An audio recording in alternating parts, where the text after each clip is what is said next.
this episode, me and Paris have decided to come up with this episode based off so many things that are changing right now in the football landscape culture. I mean, you can't ignore it. So we have to talk about it.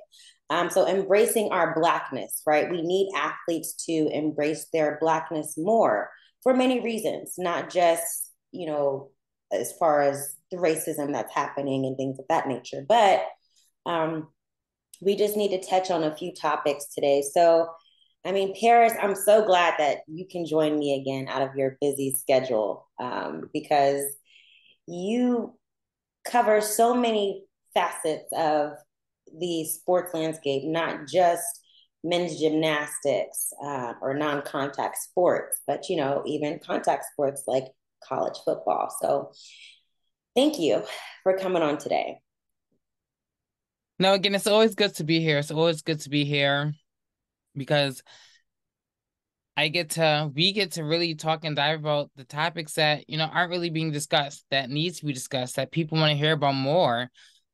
So again, it's just an honor. It's an honor to be on here and really to be able to talk, and say what many wish to say, speak about. I know, right? They wish. And I think like right now we're at a turning point in sports, not just college football, but since that's like the main focus right now, um, there is a slight shift and there's a momentum there when it comes to, Black athletes, Black journalists, Black commentators, Black coaches, Black owners. So there's a momentum that we have right now. And it's awesome. It's an awesome feeling. And it's so like when it comes to athletes trying to embrace their Blackness, it's so important for them to do that. Why? Embracing their cultural identity. Okay. Everybody may be from a different country. Not everybody is American, and people need to realize Right. that. But recently, you know, I would say that Deion Sanders is somebody who is shifting things in the football landscape in a way where everybody is embracing their cultural identity more, right? It's like, I feel no, go ahead, go ahead. I it's like, I feel like I feel like what Dion is doing is almost like what Angel Reese is doing, and just on the coaching level, and it's amazing to see. Not only is he one of the few um, Black Power Five head coaches, but he's one who's really embracing his blackness unapologetically, and that is something that I have never seen in my time growing up. I've never seen a Black coach, a Black figure in such a high position be unapologetically Black. And I think that's just kind of causing a stir in the sports world because it's something that we're not used to, but it's good because it's opening up that door. And more importantly, it's really diving into diversity and accepting people of all different backgrounds, of all different cultures, accepting people and being okay with those who might want to wear shades when they're talking to the media. right. Because that's what makes people them. And ultimately, it also forces people to respect, Yes. um, and and and respect people's differences, for who they are, for what they bring to the table. Yes, like for example, Shador Sanders, right? So they were at Jackson State first, right? That's an HBCU. The transition to a PWI. We talked about this last week. Like there is a transition, and with that transition is like getting used to being in that PWI environment. You know what I'm saying? You're Right. coming with all this culture and authenticity. It's like it's overwhelming, but it's not because honestly, there's just a level of confidence that I don't know that's like ingrained in us that is beneficial. I mean, it's something that Absolutely. is very inspiring to that generation. Okay, like Shador Sanders, he's being embraced. I mean, in an overwhelming amount at Colorado. Not to say that he wouldn't have been, but coming from an HBCU, that's a huge difference when it comes to Right. the atmosphere. You know what I'm saying? when it comes to their culture at that university. It's a huge difference. And I think that Shador is a good example of, he's embracing his cultural identity and his identity is being embraced. I Right. understand, because he's bringing, the wins and stuff like that. So far, it's historical because of how long the program has been in the downs, but he is able to be himself. And, so he's embracing his Blackness in a way where not many other athletes before him were doing it in that way.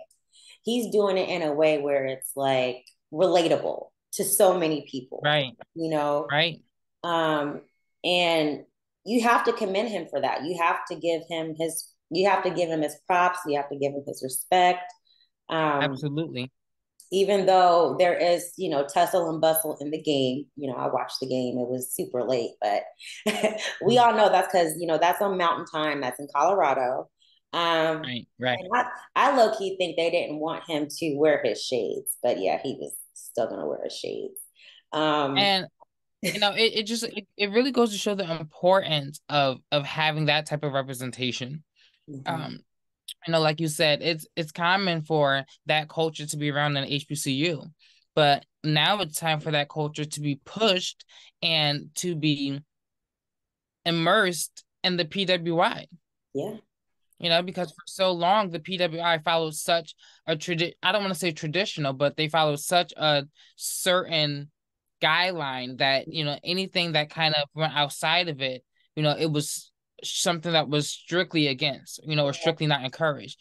But again, here Deion and his son are really fully embracing themselves. And when you do that, people have no option but to embrace you for who you are. right, To see Little Wayne and Offset, over the weekend and The Rock at the sideline, giving small performances at Colorado. Like, let's be right, real, at Colorado, right, you know. exactly. Um, Yeah, but watch other universities and other programs take notice and watch them follow after Deion's lead. yes, and the So Rock. what Oh, go ahead, go ahead, go ahead. no, I was just gonna say, what he's doing, it's pioneering, it really is. And he's gonna open up the door for so many other great things to happen. Yes, he is. And like with The Rock, he, is part owner with a woman for the XFL. And I really think he's also taking pointers from Deion Sanders. I mean, I know Dwayne Johnson, The Rock, he was a football player himself, played at University of Miami, but I don't know. There's just something different about Coach Prime, and people are gravitating towards that. So, I mean, kudos to them. We cannot not acknowledge them.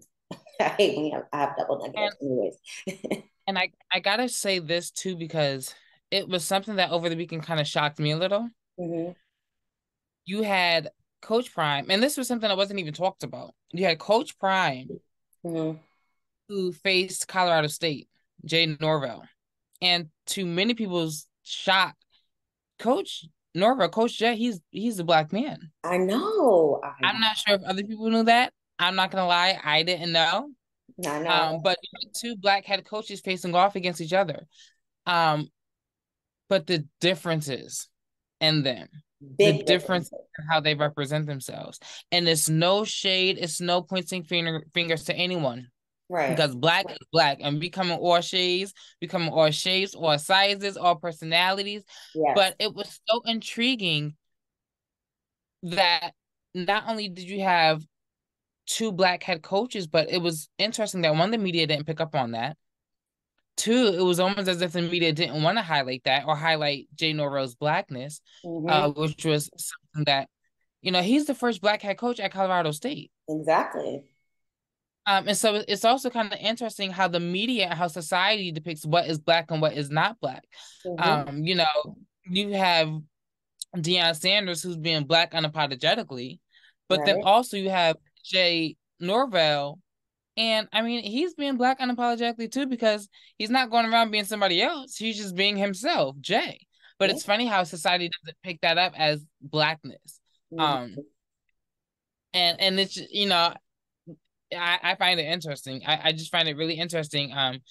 Just kind of how you had two black notable figures, but even they didn't even kind of receive I don't want to say the same or the equal type of acknowledgement, but it was just a little different. And I gotta say, many people might not have liked what Jay said about Sanders, but you know what? It added some very good fuel to the little competition fire. It's a rivalry, that's how sports figures talk. I mean, to this day, you still won't see me saying any good things about Michigan people or Wolverines, and Right, like I have here's some that. very right. I have close buddies, close friends. I have friends that were gymnasts on the gymnastics team, but when it comes to Michigan, they know I know, it's right? no love over here. We bleed scarlet and gray. We really do. We do. Although I'm wearing a shade of blue, I, we bleed scarlet and gray. right. And like, I'm trying to you look know, for something right around me. what's crazy is that you touched on that. I was definitely going to say that because they're like the first in what they're doing. It's just that Jay was his first, but he did it a different way. He has his way. His father was the first Black athletic director at the university as well. So it's like he understands and was a huge advocate for that. So it does, unfortunately, the media did have to pin them against one another, which is common in the Black community. They try to always do that, even with women, men in the media, in sports, and journalism, and commentating, and whatever, and news. I mean, that's just what it is. There is going to be some type of inch of trying to put us against one another, but I love how Deion Sanders is handling everything. He's not holding back. And so another thing I wanted to touch on is, when these athletes, they need to acknowledge and celebrate their own heritage. So like athletes who are African, right? That's something that's also getting a lot more of light and attention. You had the NFL linebacker for the Browns, Jeremiah Owosu Koromor, right? He had on his Donnie and Kente, and he wore that to the season opener. I'm glad they won. I mean, that was a great day. That was a great feeling. It was pure celebration. It's the opening of football season. It's a game opener. Everybody's super hyped. But for him to rock that and wear that like he did, that was embraced. And that piqued the interest of other, Ghanaian athletes or people back in Ghana who they don't really look at American football like we do. You know what I'm saying? They like the other football, So, but still, that was embraced. It was fashionable. Everybody loved it. He's only 23 years old. Yeah, And he's a baby. yeah, and like when we were 23, I don't really think people were trying to, really embrace their heritage to that extent to what he did. I mean, some people maybe, but it just wasn't like in the limelight like his Uh, was. it wasn't big, and it's so funny you say that because I was a student athlete. I was a gymnast at Ohio State, Mm-hmm. and back when I was a gymnast, and I've touched on this even while I was at the university before I graduated. Accepting my blackness, my Black culture, I don't want to say it wasn't encouraged. Mm-hmm. But I will say it wasn't pushed. Yeah, there's a difference. Or right when I did, when I was unapologetically Black, it was it wasn't anything that was highlighted. Mm-hmm. And being a Black athlete at that time, I really did feel like there was a certain look we had to have, in Yeah. order to be on the forefront. And if we didn't fit that image Mm-hmm. that the university or that society wanted, Mm-hmm. we weren't the creme de la crop, for their standards. Right. And so, it is so funny because now you have so many athletes on the professional level, on the college level, on the amateur level, who are being themselves so unapologetically that,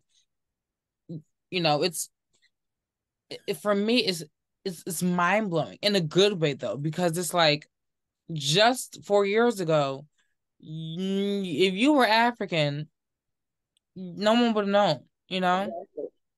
even when it comes to like sexuality, the if you were gay on a sports team, you didn't tell anybody, you Right. know. But Right. nowadays, you have professional athletes, who are coming out, and you have athletes who are speaking on this and standing up for that, and it's just, it's become so it's become so open or so accepted Right. now to be who and what you want to be, that it has really transformed the sports world. Mm-hmm. And again, to see him walk out, in his traditional garment, his traditional culture attire, that was huge, because that was something that you didn't see, just a couple years ago. And it's good, it's a good thing. And to know that student athletes and a lot of universities are opening up the door and giving athletes the opportunity to really represent themselves. Mm-hmm. That's special, because there would have been a lot of Kente's I know, right? born I'll say we know that. back over. There would have been a lot of Kente's, and we would saw a lot of beautiful stuff. But I'm glad that they have that opportunity now to do that, to be Right. themselves. Exactly. Exactly. And like you know, when it comes to athletes being themselves, embracing their blackness, they also are now really embracing like their personal growth, right? Not just on the field, but off the field. So like when it comes to Deion, gonna go back to Deion probably a few more times. But anyways, he is like a genius, a marketing genius. And there's a woman behind all of this, success as far as his business empire. Her name is Constance Schwartz Minori. And the Coach Prime, and then during the game, he had like an Aflac ad, he had a California almonds ad, and then the KFC commercial, which I've seen plenty of times, has the whole family in there. I mean, how could you not admire what he's doing? I mean, that is lucrative. That's, business training for the kids. They're learning the ropes.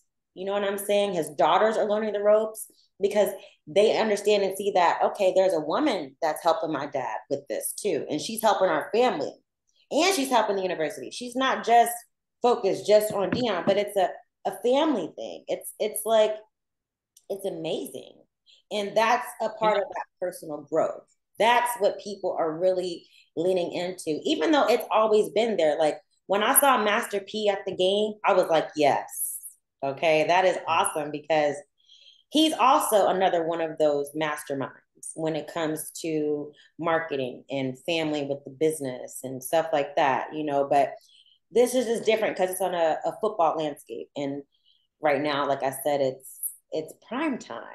yeah. It's like it's so much to take in, but it's so good, it's so good. So it's so exciting. But then, we still have things that are going on in the NFL right now that some of the players have been dealing with. So, like, Yeah. I was telling you about the racial controversies and discrimination in the NFL, like the lawsuits. So I know that recently Tyreek Hill, I would say, is the most recent. He said something about the Patriots fans being the worst in the NFL because of the comments and stuff that they made. I know he didn't specify what kind, but I'm going to piggyback off of what Alexander Madison from the Minnesota Vikings said. He received racial slurs, threats, and everything. Okay. And for all that to be happening during a lawsuit, a racial discrimination lawsuit against the NFL with the Buffalo Bills owner, what's his name, Terry Pegula. I mean, they have a lot of work to do. Okay. There's still Yeah. racism, and athletes deal with that all the time from fans, especially in football. These comments are disrespectful, dehumanizing. It's just like, what are you thinking? You're coming to watch these athletes play. You want to see these superstar athletes play, right? But you want to sit there because you've had a few drinks or you're in your feelings about the game or whatnot because of your bet, whatever it may be. But you want to say racial slurs and send death threats and stuff. I mean, that's just insane. You know, there was a reporter by the name of Chris Williamson, I believe, Hmm. and he said something so interesting. What they say. He had said that owners love black bodies brutally beating each other on the field for their profits. but they don't believe Black minds are intelligent enough to lead winning NFL teams. And this statement is just, I mean, it really just does define the issues that the NFL has. The NFL has had racial discrimination issues for years. Right. And if anyone is shocked by any of the allegations, not and I'm not saying any of them are true, any of them are false, but if anyone is shocked by them, then they are living in their delusion, because the NFL has, I mean, time after time again, have proven themselves to really struggle with racial problems. And if I'm not mistaken, the NFL just passed the Rooney Law, which states that the NFL has to, at the very least, hire minorities within the head coaching and executive positions. Right. And they passed that in 2002, if I'm not mistaken. And again, they did this, as a result of the lack of, they did this to try and correct the indefensible rate of hiring minority coaches, head coaches. Mm-hmm. And again, Brian Flores, just a year ago, there was a lawsuit with the Miami Dolphins, in addition, if I'm not mistaken, to New York and Denver, Colorado. Yeah, 3 teams in the NFL. Right. So, again, this and I mean, I've heard a number, and I'm only, I'm not gonna tell my age, but for me to have heard as much as I have in my young life, it's appalling. And it just goes to show that they're not working hard enough to really make the changes that need to be made. They're not. And they, the NFL is good for making the statements. They have mission statement. Every organization, may have a mission statement, but they have the statements, they have the commercials, they have the marketing, but it's not really being practiced within the organization. It's not. I mean, like you said, the Brian Flores lawsuit last year, that was for racist hiring practices for coaches and general managers. And then now, Terry Pegula, the thing is that the Black reporter, who put this out there, Jim Trotter, he's Black as well. And he was getting brushed off when he was saying they need to look into it. So it's almost like something that they just don't want to address, period. They just don't want to address it. And so the comment he made was, if the Black players don't like it here, then they can go back to Africa. That's insulting. I just talked about Jeremiah Owusu Koromor. I mean, he's African. You can't say stuff like that. These players hear Right. that. And that's really another conversation for another day, which we know we won't get into because it doesn't really relate to sports. But this land, this country, and I'm going to say this at the very least, this country belongs, every part of it belongs to Black people. Mm-hmm. And people of African descent. This country was built off of the back of Black slaves. Mm-hmm. African slaves. So we're not even going to get into that conversation of go back to Africa. Right. Because, baby, this is modern day Africa. I know, right? Like, how dare you say something? And, and the comment was made back in 2020. So this is even before Brian Flores. So, I mean, it just goes to show you what's really going on, what's really being said. And then even May of this year, prosecutors from New York and California, this was according to AP News, they had an investigation launched back in May of this year for NFL workplace, like at the corporate office, for discrimination and sexual harassment and gender discrimination. And that had to do with the Washington Commanders. But still, like, it's just something that needs to be addressed. And the more that we talk about it, me, you, other Black journalists or reporters, the more we talk about it, even the players, the more it's not going to go away. Something needs to be done about it. So we have to keep talking about it. We can't be afraid to talk about it. So I just... And that's also one of the main reasons why Magic Johnson, was as emotional as he was. Yeah. Because like I said, it's been hard for African Americans, for Black people to have positions, have executive and ownership positions in sports, and specifically the NFL. Right. It has been. And, even when we look at this year, there's 3 Black head coaches in the NFL. I know. last year it was 5.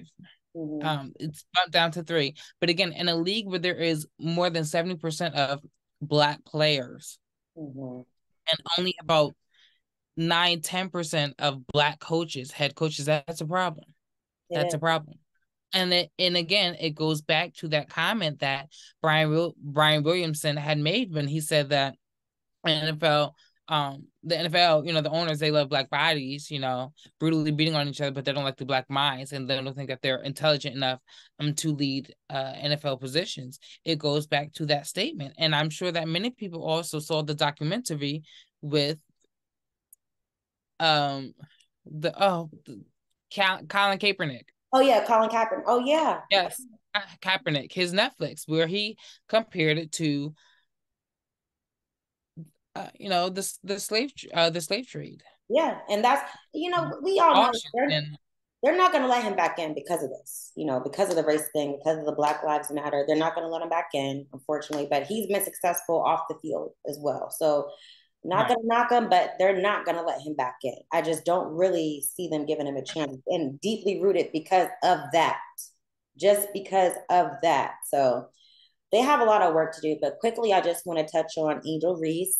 You told me that she, oh yeah, you told me all about the deal with Maya Organics, which I do use. So yeah, I love her products. But I mean, just tell me more about that, because to me, it's just so exciting. That was huge. First and foremost, you had again Angel Reese embracing her Blackness, and not only did she embrace her Blackness, but she let the world know just how important Black beauty is with her latest NIL project that she released with Mael, Beauty Hair Care. And what I loved about it the most was that the language, it was a Black production.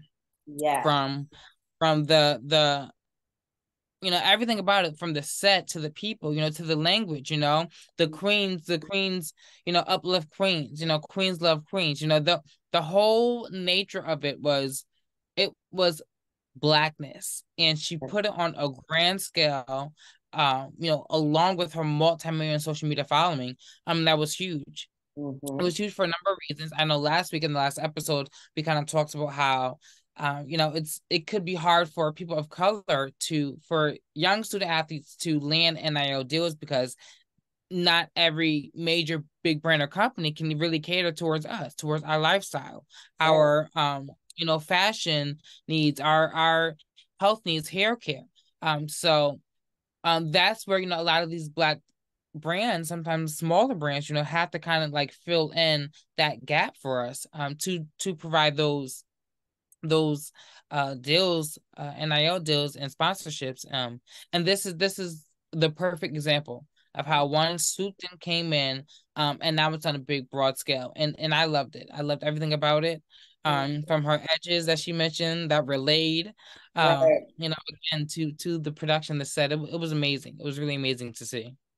Right. There was nothing but a positive narrative, nothing like, sly or snaggy. You know how they tried, sometimes they try to slide in little snarky comments or lines that can be kind of like a dig, and it's like, did you have to, we could have said something else, but no, it was perfect, and like, when we see, like, I just think we're seeing a huge boost in when it comes to like the NIL deals. I think that athletes are understanding a business aspect that they weren't really understanding 5 years ago. Like Travis Hunter, even though he got injured, he's still going to be, I understand football is the passion, but he's still being proactive. He just signed a deal with, I think that's Celsius or the energy. Energy drink. Yeah, so it's awesome that he's actually, unfortunately, he's injured and he'll be out for a few weeks, but still, I mean, the deals are going up, going through the roof. And like I was saying, it feels like this year is just not our time, but it's just something that we just have the this big year for a lot of Black athletes. Absolutely. And it's funny because before the season started, he wasn't even listed as one of the top, he wasn't even listed as the top or close to the top football player with the biggest NIL deals. And now he's a top 5. He's within the top 5 of all college athletes. So he has done a phenomenal job, on kind of, working on his, his image for business. And, that can be hard because when you're a student athlete, you have the student part and the athlete part. You don't really have time to also kind of build a following or, a business or a brand. It could kind of be hard to really balance, all three. But he has an exceptional job, and perhaps even with his rehab, and it may give him the time off that he needs to maybe, snag another little deal, I so know, right? Maybe like for not funny, but like, I know Shaq he may have all the deals with Icy Hot, but stuff like that. Hey, you know what? It's funny you say that because last year, when Georgia faced Ohio State at the Peach Bowl, there was a controversial hit that one of the Georgia players did against Marvin Harrison. And it wasn't called for targeting, though many people felt it was, even officials who watched the game. They felt it was a targeting play, but it wasn't called. Georgia ends up winning the bowl, wins the national championship. But after the national championship, that Georgia player took the picture of the hit and branded it and used it to snag an NIL deal. So I mean, Travis Hunter can use that, ugly targeted hit against him and, cash it in, just like his coach, took the ugly words from Coach Norvell and, hey, use it to bump his business. And now his shades are going to be selling out, before they even, hit the market. So I know. I mean, what was like 1 point something million in one day? I mean, that's crazy. But hey, it worked out. That was God's timing, is what we would say. Like you can't not acknowledge that right now a lot of athletes are embracing their Blackness a lot more. And it's wonderful. It's a wonderful feeling. It makes things just, I don't know, because like even like with Travis Hunter getting that deal, he got that deal still being unapologetically Black. He's not being groomed to be anything that he's not. Right. I'm sure he's comfortable in his skin. And guess what? I just found out that even Rick Ross's son, he plays for St. Thomas Aquinas High School down here, but it's in a prestigious football program, and that's where like Chris Carter came from and stuff. But his son got an offer from Colorado as well. I mean, these kids are going to be getting offers, and they're going to want to go to Colorado just to be with Deion, just to understand and learn, because he's just teaching it in a different way where, these kids understand. And I think that with him, it is about, the kids, and it's not just about his kids either, during the game, we saw like how his relationship was with the athletes and how he embraced them. It was just different, and it's being liked. But then you do have people who are like, this is early in the season, da da da da. And that's fine, but we know what he's really doing. We know the changes he's making. We understand the representation, and we understand the assignment. Okay, there's nothing that he's doing wrong. No, and representation is everything, because there are going to be a lot of players, a lot of Black players who are going to go to Colorado over a lot of the traditional big schools like Georgia, Alabama, and even Ohio State because of the culture that he's building. Colorado looks like, Colorado look like HBCU to me. You can't, girl, you can't tell me that Colorado ain't the next, I know, big thing. You can't, but that's what he's building there. And again, image is everything. The reason why I wanted to go to Ohio State when I was a little boy was because Miles Avery. He was the only Black coach that I saw on the college level. He coached at Ohio State.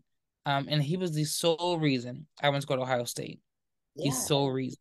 And that's all it takes sometimes, is just one person. You know what I'm saying? Like the impact is real, but it's crazy how their tickets did surpass our tickets, because we had the most expensive tickets, but they did surpass us. So I'm like, oh my gosh. But okay, that's awesome, at the same time. Well, ours is a little more. So that's the reason why ours is so low. Some of the Midwest kids didn't have the money. so they couldn't get the tickets, but no, but again, and what he's doing for Colorado, it's well deserved. I think it's time for there's just going to be a big shift in football in general. Even with the playoffs expanding to 12 teams, Mhm. there's going to be a lot of non-traditional schools that are, going to be becoming bigger than what they previously were, and a lot of it does have to do with the NIL landscape. It Right. does. And I can't say when I was watching the game, I saw that Colorado State had players. I mean, all Black athletes right now have this momentum in them. You understand? And it's not just like, I know Colorado, I mean, the Buffaloes, but it's any of the schools because it's like, okay, we're paying attention to really all athletes. Like, as far as or shall I say, more athletes are just embracing their Blackness. I'm just seeing it a lot more, and I'm sure other people feel the same way. There's no way that they're not seeing it because it's it's unapologetic and it's proud, but it's not arrogant. And it's well deserved. So yeah, I am so glad that we were able to, talk about all these things because, like you said, they always need to be talked about. So we appreciate everybody tuning in. Make sure you subscribe to the YouTube channel so you get the notification for the next episode. Make sure you like, comment, share. Follow us on all of our social media platforms, which is like Facebook, Instagram. I don't know about Twitter. I'm kind of over Twitter, but I am on Threads. And then also, of course, Fred, YouTube and TikTok. You can find us. Our information will be down at the bottom of the screen. But everybody, thanks for tuning in and stay tuned for next week's episode. Bye. peace.